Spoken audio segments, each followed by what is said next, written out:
একদিন গেছিলাম আমি ওমান সালালা মাছ বাজারে, বুঝছি মাছ বাজারে গিয়া দেখি কিতা মাছ বাজারের সামনে একটা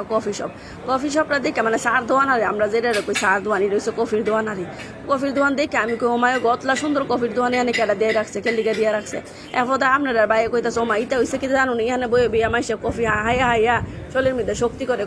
বড় বড় মাছ কিনা কুস্তায় কুস্তায় লয়ে যাও। এটা উমানিরা তো ছোটো মাছ আনা, উমানিরা হুদা বড় বড় মাছ বুঝছি। আমি একটা ভিডিওর মধ্যে দেখুন উমানি মাছ বাজারে পুরাটা ভিডিও দিছি, এর মধ্যে দেখবেন কতলা বড় বড় মাছ বুঝছি। এটা উমানিরা ছোটো মাছ হাইতে হাইতে বড় বড় মাছ কিনা কুস্তায় মাছতায় লয়ে জায়গা বাড়িত এলেগা লই নিবার আগে শরীরের মধ্যে শক্তি করবার লেগে এখানে বয়ে বেসা আহা এই জায়গা দেখে তো আমি গোমা গোমা অত সুন্দর জায়গা, অত সুন্দর জায়গা যদি আমি ফেসবুকের ভাই বোনের না দেখাই তাহলে তো আমার পেটের বাত হজম হইতো না। এই লেগে আমি এখানে ঘুরা শুরু করছি, ঘুরি আর কইতেছি মা গোমা এখন তো আমার গইর মারতাম মন চাইতেছে, অত সুন্দর জায়গা,